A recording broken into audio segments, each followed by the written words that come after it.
가르쳐주고 있습니다. 그러면 제 6번째 계명을 보시겠습니다. 살인하지 말라, 간음하지 말라. 7번째가 간음하지 말라죠. 8번째가 도둑질하지 말라. 9번째가 거짓말하지 말라. 거짓 증거하지 말라. 10번째가 탐하는 자가 되지 말라. 무엇을 말씀하는 것입니까? 메시지 결론은 진리가 되어야 합니다. 제6비명 그리고 제10번째 계명, 메시지 결론은 진리가 되어야 하는 것입니다. 제5계명에서 하나님께서 범사복을 약속하셨습니다. 그리고 장수복, 건강복을 약속하셨습니다. 그러나 그 땅의 복으로 끝날 때 이것은 유물론 주체사상, 칼막스의 유물론 주체사상을 불러오는 결과를 초래합니다. 오늘날 유물론자가 세상을 짓밟고 있습니까? 유물론 주체사상이 세상에서 활개치고 있습니까? 무엇의 결론입니까? 무엇의 결론입니까? 메시지 결론이 땅의 복이 되었을 때 주체사상 유물론 사상을 불러오는 것입니다. 찰스 다윈의 짐승주의 진화론을 불러오는 것입니다. 그러므로 제6째 계명 살인하지 말라, 제10번째 계명 탐하지 말라. 이것을 통하여서 메시지 결론은 땅의 복이 아니고 진리, 제대, 미시바드, 헤세드, 믿음, 진리, 사랑인 것을 10계명을 통하여 하나님께서 강조하십니다. 본문이 아니라 예수님께서 마태복음 6장 9절부터 주기도문을 가르쳐 주실 때도 꼭 같은 패턴입니다. 첫째, 영혼이 잘된 자. 두 번째, 범사복. 세 번째, 결론, 제물되는 삶. 피스티스, 크리스스, 엘리오스. 이것을 명령하신 것입니다. 만약에 이것을 버리고 내가 남을 용서하지 않으면 예수님께서도 말씀하십니다. 나도 너를 용서하지 않을 것이다. 예수님이 용서하지 않는다면 어떻게 천국 갑니까? 그러므로 주기도문을 가르치실 때 결론 땅의 복이 아닙니다. 결론은 용서의 복, 사랑의 복, 이것이 주기도문의 결론입니다. 우리가 우리에게 죄의 전제를 사하여 준 것 같이 우리의 죄를 사하여 주옵소서. 그런데 내가 네 죄를 사하여 주지 않는다. 네가 상대방을 용서하지 않기 때문에 나도 너를 용서하지 않겠다. 마태복음 6장 14절 15절 말씀을 예수님께서 나에게 선포하셨다면 소망이 있습니까? 무엇을 말씀하는 것입니까? 주기도문의 결론도 진리입니다. 제물되는 것입니다. 피스티스, 크리시스, 엘레오스, justified, sanctified, sacrifice, 제물되는 것이 주기도문 결론입니다. 그리고 10가지 계명, 10계명의 결론입니다. 할렐루야. 오늘도 이처럼 하나님께서 사랑하셨습니다. 오늘도 하나님의 은혜가 함께 하시고 10계명을 통하여서 세상을 이길 것을 명령하십니다. 10계명을 통하여서 유물론 주체 사상을 이길 것을 명령하십니다. 10계명을 통하여서 동성애 문화를 이길 것을 명령하십니다. 10계명을 통하여서 다신론주의를, 다원주의를 이길 것을 명령하시는 것입니다. 10계명을 통하여서 유물론, 무신론, 인도에서 나타난 붓다, 석가의 무신론을 이길 것을 명령하시는 것입니다. 그러므로서 창세기 1장 28절 이하에서 생육반상 충만하고 그리고 땅을 정복하라, 가바시. 정복하라. 하나님께서 명령하셨습니다. 땅의 타락된 문화 정복하라. 다원주의 문화 정복하라. 유물론 문화, 동성애 문화 정복하라. 이것이 하나님께서 생육번성 충만의 땅의 복을 주신 뒤에 결론적으로 명령하신 것이 체력, 미시바드, 헤세드, 피스티스, 크리시스, 엘리오스, 믿음, 진리, 사랑으로 세상에서 승리할 것을 명령하시고 제자로 살라고 주님께서 축복하시는 것입니다. 오늘도 하나님으로부터 많은 선물을 받았습니다. 가장 귀한 선물은 영원한 말씀의 선물인 것입니다. 영원한 축복의 말씀, 십계명의 선물인 것입니다. 십계명을 한 가지로 말하면 뭐라고요? 사랑. 두 가지로 말하면 뭐라고요? 하나님 사랑, 이웃 사랑. 세 가지로 말하면 뭐라고요? 믿음, 진리, 사랑. 네 가지로 말하면 뭐라고요?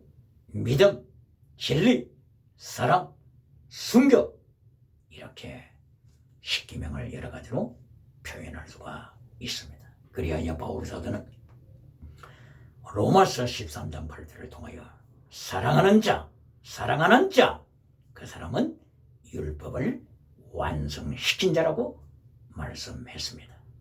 사랑하는 자, 율법의 완성, 토라, 율법을 완성시킨 자로 말씀함으로써 하나님께서 바울 사도에게 말씀을 대응케 하셔서 바울 사도는 성령님의 은혜로 사랑하는 자는 율법을 완성시킨 자, 사랑하는 자는 십계명을 완성시킨 자.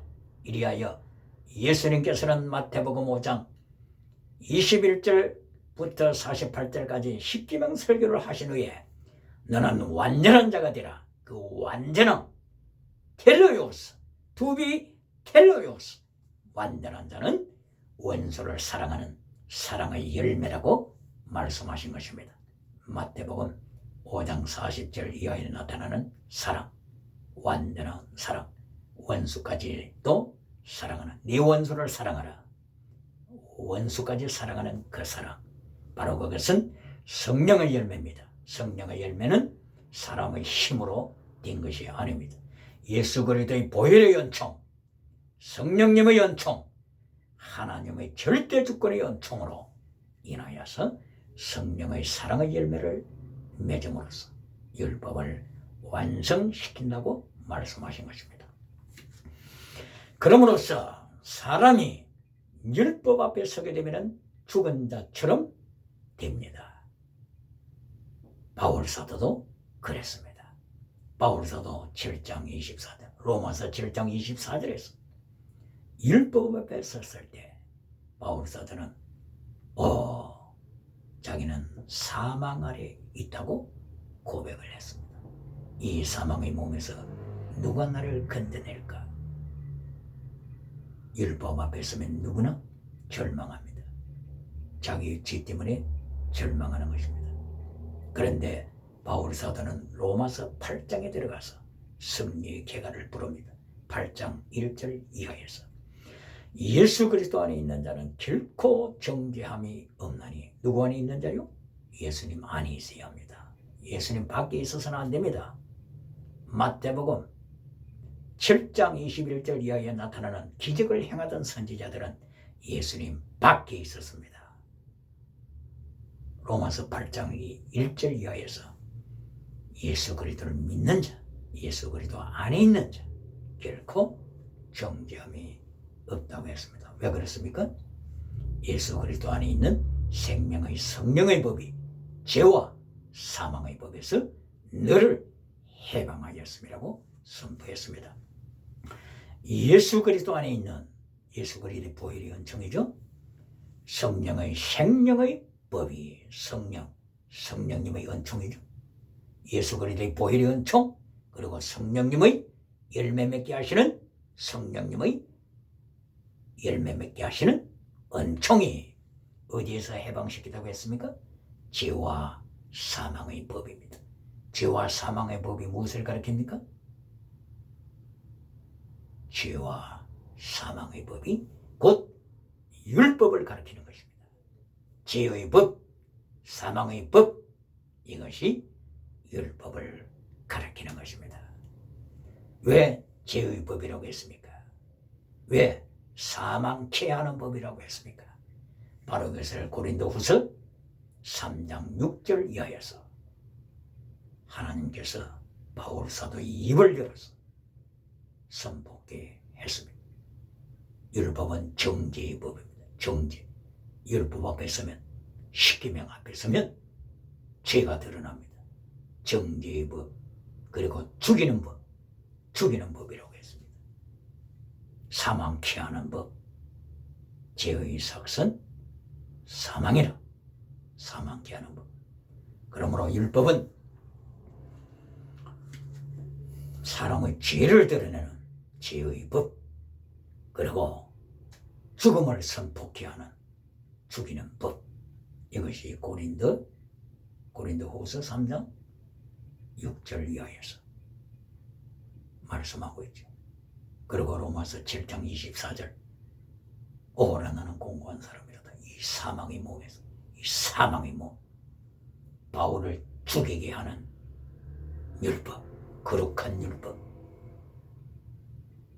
바로 이렇게 토라 율법은 죄를 드러내게 하는 정죄의 율법입니다. 그리고 죽음을 선포하는 죽이는 법입니다. 사망 안에 공고케 하는 법입니다. 이리하여 율법의 역할을, 바로 그것이 갈라디아서 3장 24절이에요. 율법의 역할을 마침내 절망에 떨고 있는 인간을 예수님의 보혈로 예수님께로 인도하는 몽학선생이 되는 것입니다. 몽학선생은 율법이 마침내 예수님께로 인도한다고 하는 것입니다. 율법을 통하여서 절망을 깨닫고, 율법을 통하여서 죄를 깨닫고, 율법을 통하여서 사망 안에 있다고 하는 것을 깨닫게 하시고 마침내 예수 그리스도를 만나게 하는 역할, 이것이 몽학선생, 초등교사, 몽학선생, 초등교사, 튜터, 가정교사, 이렇게 율법의 역할을 말씀을 했습니다. 그러므로 오늘 20장, 출애굽기 20장을 통하여서 10가지 계명을 주시고, 예레미야 31장 31절 이하에서 너희가 하나님의 언약의 말씀을 파괴시켰다, 너희는 지키지 못했다, 그렇게 선포하고 있으며, 마침내 새 언약을 말씀함으로써 새 언약, 이제는 십계명을 돌판에 써서 준 것처럼 이제는 그렇게 하지 않고 마음의 돌판, 네 마음의 돌판, 마음판에 율법을 새겨주리라, 이렇게 하시면서 예수 그리스도의 새 언약, 성령님의 능력, 하나님의 절대 주권으로 새로운 역사를 펼쳐가실 것을 예언하셨습니다. 바로 이것은 십계명을 이룰 때 무엇을 통하여 이루었다고요? 새 언약 대신 예수 그리스도의 보혈. 마태복음 26장 26절 이해합니까? 그리고 누가복음 22장이죠. 이하에서 예수 그리스도의 성만장을 통하여서 새 언약의 피, 예수 그리스도의 피를 통하여, 성령님의 은총을 통하여, 성령의 열매를 통하여, 하나님의 절대 주권의 은총을 통하여서 하나님의 언약적인 사랑, 헤세드, 카버넌트 로열티 사랑, 언약적인 사랑을 통하여서 하나님의 말씀 앞에 사랑의 열매를 통하여 율법을 완성케 하시는 은총, 십계명을 완성케 하시는 은총, 바로 그것은 성령의 열매로 사랑을 이룰 때 너는 율법을 완성시킨 자다. 너는 완전한 자다. 텔레오스. 하나님 앞에서 완전한 자. 누구를 행하여 완전한 자라고 하십니까? 성령의 능력으로 사랑의 열매를 맺은 자. 사랑하는 자는 율법을 완성시킨 자라. 이렇게 로마서 13장 8절에서 말씀하고 있습니다. 그러면은 누가 말할 수 있습니까? 나는 사랑하지 않는데요. 사랑하지 않는 자라고 말하는 사람이 있습니까? 요한일서 3장 10절 이하에서 사랑하지 않는 자, 그 사람은 하나님께 속한 자가 아니다 선포하십니다. 사랑하지 않는 자, 그 사람은 아직도 여전히 사망 아래 있다. 이것이 요한일서 3장 10절, 12절 계속하여 이어서 말씀하고 있는 것입니다. 그러면서 하나님께서는 율법을 주시고 이것을 이루는 길은 로마서 13장 8절 사랑의 열매라고 하는 것을 가르쳐 주시고 갈라디아서 5장 22절을 통하여서 사랑의 열매는 성령님의 은혜로만 열매 맺는 것이다 말씀해 주심으로 로마서 8장 1절 이하의 말씀, 예수 그리스도 안에 있는 생명의 성령의 법이 죄와 사망의 법, 율법에서 승리케 하신다고 선포하셨습니다. 그래서 로마서 8장 4절, 8장 6절 바로 여기에서 육신에 속한 자 그리고 영에 속한 자, 육신에 속한 자는 하나님의 말씀에 순종할 수 없다고 선포하고 그리하여 사망에 거한다고 선포했습니다. 그러나 영에 속한 자, 성령님의 인도를 받는 자, 이 사람이 하나님의 말씀에 순종한다고 선포했습니다. 그래서 로마서 8장 13절에는 너희가 육신대로 살면 반드시 죽을 것이로되 영으로서 몸의 행실을 죽이는 자, 성령으로 몸의 행실을 죽이는 자, 그 사람은 살리라고 말씀을 했습니다. 그러므로 오늘도 성령님의 능력으로 성령의 열매를 맺어서 하나님의 말씀 앞에 하나님의 음성을 들었다고 하는 것에 만족하지 않고 to obey the voice of God, 하나님의 음성에 복종하는 자가 되어서 바라크, 하나님의 축복이 저주, cursing이라고 하는 저주로 돌아가지 않고 blessing이라고 하는 영원한 축복으로 계속되기를 예수님 이름으로 소망합니다. 할렐루야.